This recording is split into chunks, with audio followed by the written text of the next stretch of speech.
प्रश्नोत्तर सत्संग माध्यम से आज एक प्रश्न आया है। सीताराम दास ऋषिकेश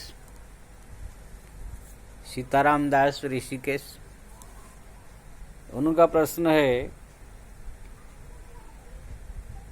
भगवान राम और कृष्ण में कुछ संत कहते हैं कि राम जो किया वो करना चाहिए, कृष्ण ने जो किया वो नहीं करना चाहिए, जो कहा वो करना चाहिए। इसमें आपका क्या विचार है? ये प्रश्न पूछा। देखिए जी, भगवान के जितने भी अवतार है, जब भी भगवान संसार में अवतार लेकर आते हैं, उनका जो है अवतार धर्म की स्थापना के लिए होता है, दुष्टों का विनाश के लिए होता है। परित्राणाय साधुना विनाशाय च दुष्कृतम धर्म संस्थापनार्थाय संभवामि जुगे जुगे। उनका ये मुख्य लक्ष्य रहता है जब भी अवतार लेकर आते हैं। हाँ, कभी कभी ऐसे अवतार भी लेते हैं, नास्तिकता को बढ़ावा देने के लिए भी एक अवतार लिए हैं, जैसे बुद्ध अवतार है। भगवान के जितने भी अवतार है, अगर बुद्ध अवतार को छोड़ दिया जाए, अब सब अवतार जो किया वो भी करना चाहिए, जो कहा वो भी करना चाहिए। क्योंकि ना भगवान बुद्ध ने जो कहा या किया वो नहीं करने के लिए स्वयं भागवत में नहीं मना किया गया है। भगवान बुद्ध का जो अवतार है वो नास्तिकता फैलाने के लिए है। संसार में मोहित प्राणी, दुष्ट राक्षस और मोहमाया में फंसे हुए प्राणी को और भ्रमित करने के लिए वो अवतार है। क्यों ना इस संसार में जो है धर्म अधर्म का एक संतुलन रहना चाहिए। एकदम धर्म भी बढ़ जाना नहीं चाहिए या एकदम अधर्म भी बढ़ जाना नहीं चाहिए।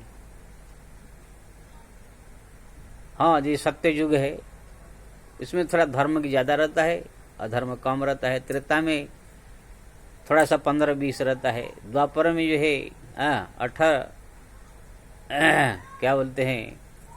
18-20 रहता है। कलियुग में जो है एकदम अधर्म जो है 20 में चला जाता है, धर्म जो है 5% में 5 में आ जाता है। तो जब द्वापर युग खत्म हुआ, कलियुग भी आया था, लेकिन फिर भी धर्म पूरी तरह से निर्मूल नहीं हुआ था। लोग धर्म बहुत कर रहे थे। इसलिए भगवान बुद्ध जो है अवतार लेकर के लोगों को नास्तिकता फैलाया, वेद विरुद्ध कार्य करके लोगों को जो है मोह माया में फंसा करके संसार माया में जो है धकेला। इसलिए भागवत में उनके बारे में लिखा है। भागवत की जो है 10वें स्कंद में जब अक्रूर जी भगवान कृष्ण को, बलराम को मथुरा ले जाते हैं, उसी प्रसंग में लिखा है, नमस्ते बुद्धाय शुद्धाय दत्तदानव मोहिने मिलेच्छ प्राय दुष्ट हंते नमस्ते कल्कि रूपिणम। यानी कि भगवान बुद्ध को मैं प्रणाम करता हूँ, जो दैत्य दानव मोहिने, दैत्य दानव यानी दुष्ट प्रकृति के लोग, मोहमाया में फंसे हुए प्राणी, ये सब कुछ मोहित करके एक अधर्मों के ही धर्म के रूप में जो है व्याख्या करके उनको जो भ्रमित करने के लिए जो है उनका अवतार है, उनको मैं प्रणाम करता हूँ, वहां पर लिखा गया है। इसलिए भगवान बुद्ध को जो है हमारा हिंदू धर्म से बहिष्कार किया गया, क्योंकि उनके प्रत्येक जो है क्रियाकलाप सभी हिंदू धर्म का विरोधी और वेद विरोधी कार्य है। तुलसीदास जी ने बुद्ध के बारे में लिखा है कि वेद की महिमा अपार है, तुलसी के विचार जो निंदत निंदित भय स्वयं बुद्ध अवतार। भगवान का अवतार होते हुए भी वेद का विरुद्ध आचरण किया, वेद विरुद्ध में लोगों को जो उपदेश दिया, इसलिए उनको जो है निंदित, वेद धर्म से उनको हटा करके निंदा किया गया। दो निंदित निंदित भय स्वयं बुद्ध अवतार, यानी कि साक्षात भगवान भी आकर के जो है वेद का विरुद्ध किया, इसलिए उनको भी हिंदू धर्म से बहिष्कार किया गया, उनका भी निंदा किया गया। यानी भगवान बुद्ध अवतार लेकर के ये बताया, एक तो नास्तिकता फैलाया, दूसरे में जो है ये लोगों को शिक्षा दिया कि वेद जो है साक्षात ब्रह्म है, पथ प्रदर्शक है, उनका जो विरुद्ध करेगा, साक्षात मैं परमात्मा होते हुए भी अगर मैं विरुद्ध करूंगा वेद का, तो भी जो है मैं बहिष्कार हो जाऊंगा, मेरा सम्मान नहीं होगा। ये लोगों को शिक्षा दिया। तो ये बुद्ध अवतार को छोड़ देने के बाद जितने भी और भगवान के जो अवतार है, सब अवतार जो है धर्म स्थापन के लिए हुआ है और दुष्टों को संहार के लिए हुआ है। इसलिए ये अवतार में जिसी समय जो काम भगवान ने किया है वो सब ग्रहणीय है। देश काल पात्र के अनुसार जहां पर जिसी परिस्थिति में जो कर्म किया है, उसी प्रकार के प्राणियों को शिक्षा है। जैसे क्षत्रिय,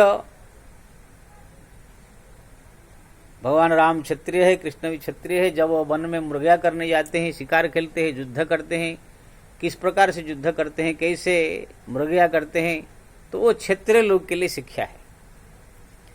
भगवान राम ने भी जंगल में जाकर के हिरण को मारते थे।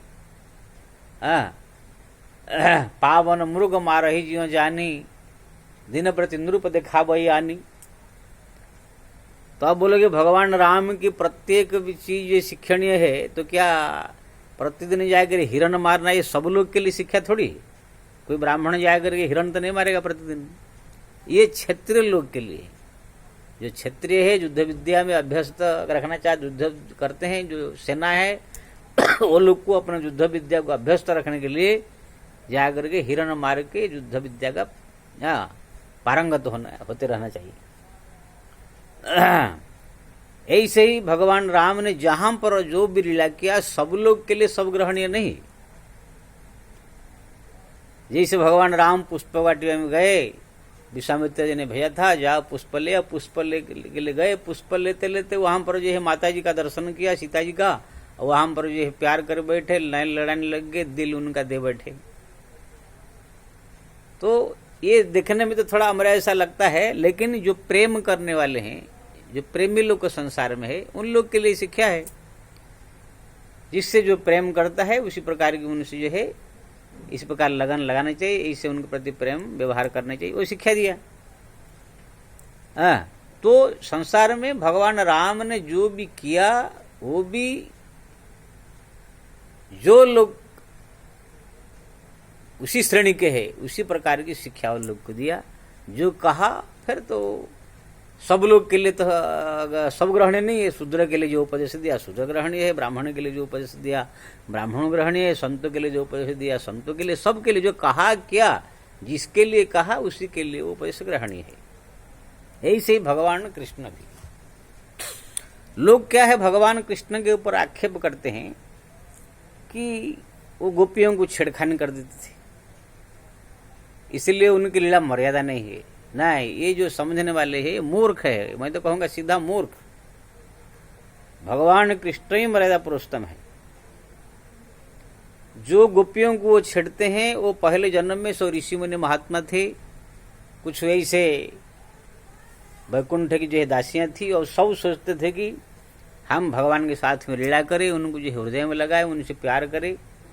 तो भगवान ने उनको वरदान दिया था कि आप, मैं कृष्ण अवतार ले रहा हूं, आप वहां पर आइए गोपी बन के, तो मैं आपकी इच्छा पूरा करूंगा। तो वहां पर वो लोग की इच्छा पूरा किए। कोई भगवान कृष्ण के हृदय में कोई काम वासना या कोई लोफरपन नहीं। अगर उनके ऐसे होता तो फिर द्वारिका में गए तो वहां पर भी 10-20 और पटाले होते, हस्तिनापुर जाते वहां भी किसी को आंख मार के पटा लेते। लेकिन अब कहीं आपको नहीं मिलेगा, जहां भी जाए तो मर्यादा में रहते हैं। एक जो गोप में, गोकुल में जो है, जो गोपियों के साथ में लीला किया, वो सब पहले जन्म के वरदान प्राप्त किए हुए हैं और ये लोग गोपियां भी खुद भगवान को प्रेम करती है। वो उनको प्रेम करती है, बिना उनके देखे रह नहीं पाती है, रात दिन उनके ख्याल में डूबी रहती है। तो प्रेम जो करता है उनको भी अपने प्रेम देना पड़ेगा। तो संसार में जो प्रेमी होते हैं उन्हीं प्रेमी लोग के लिए भगवान ने ये शिक्षा दिया कि कैसे प्रेम करना चाहिए, कैसे प्रेमियों के साथ व्यवहार करना चाहिए, कैसे प्रेमियों को जो है खुश रखना चाहिए। ये सब जो है लीला करके प्रेमियों को ये शिक्षा दिया। ये शिक्षा कोई ब्राह्मण या कोई साधु संत महात्मा, कोई ऋषि या कोई ब्रह्मचारी के लिए ये शिक्षा नहीं है। ये सिर्फ प्रेमियों के लिए शिक्षा है। लेकिन लोग को ये मूर्ख लोग को नहीं समझते हैं। कृष्ण जो है छेड़खानी करते, अरे छेड़खानी करने का उनकी आदत होता तो द्वारिका में भी 2 4 5 छेड़खानी कर दिए होते, हस्तिनापुर में भी जाते थे, जहां भी जाए तो उनका आदत होनी चाहिए ना। बाकी तो जहां गए तो अपना विधि विधान से शादी कर विवाह करके जो है अपना जो है संसार बसाया। कितने कहे थे 16,160 पत्नी, 16,160 पत्नी के साथ प्रेम नहीं लड़ाए थे। जब भवासुर जो है 16,108 औरतों को बंदी बनाकर रखा था और उनका विचार था 20,000 अगर हो जाएंगे तो सबके एक साथ में शादी करूंगा मैं। तो भगवान ने जाकर भवासुर को मार करके उन बंदी खाने से निकाला। तो सब महिलाएं कहने लगी, प्रभु आप तो हमको उद्धार कर दिया, लेकिन हम कहाँ जाएंगे। औरत तो जो होती है अगर घर से निकल कर किसी दूसरे के पास में कुछ दिन रह जाती है तो फिर समाज उनकी स्वीकार नहीं करता है। इसलिए हमको समाज स्वीकार नहीं करेगा। अगर आप ऐसे छोड़ देंगे, हम बन बन भटकेंगे, इधर उधर भटकेंगे, हम लोग वेश्या बन जाएंगे, लोग हमको जो है उठा कर ले जाएंगे, हमारे साथ दुर्व्यवहार करेंगे। इसलिए अगर हमको आप बचाना चाहते हैं तो हमारे साथ विवाह करें। तो भगवान ने 16,100 औरतों का इज्जत बचाने के लिए उनको पत्नी रूप में ग्रहण किया। बाकी जो 8 है सब जो स्वयंवर में जाकर के जो है वरमाला लेकर के कहाँ पर अपना स्वयंवर में जीत करके सब लाए। लेकिन उनका कोई ऐसे नहीं किसी छड़ दिया गया, किसी पटा कर ले आया। रुक्मिणी की जहां तक बात है, वो रुक्मिणी तो प्रेम करती थी। रुक्मिणी ने चिट्ठी लिख कर भेज दिया था कि अगर आप नहीं आएंगे तो प्राण त्याग कर दूंगी। अब बताइए, जो इतना चाहती है वो तो प्राण त्याग करने को तो भगवान बचाएंगे नहीं। तो भगवान कृष्ण ही मर्यादा पुरुषोत्तम है। वो जिस समय जहां पर जैसे लीला किया वो सब लीला अनुकरणीय है। लेकिन हाँ, सब के लिए नहीं। राम का भी, भगवान राम का भी सब लीला सबके लिए अनुकरण नहीं है। एक ने मेरे को कहा कि कृष्ण छलिया है, छल करते थे। तो मैं बोला राम भी छल करते थे। कैसे ना, जब खरदूषण तीसरा को जो है मारने के लिए युद्ध करने लगे भगवान अकेले, वो 14,000 सेना, तो भगवान ने ऐसे छल किया कि एक दूसरे को जो है राम समझ करके वो लोग मर गए। भगवान को कुछ नहीं करना पड़ा, खड़े हैं बस। तो ये छल हुआ कि नहीं?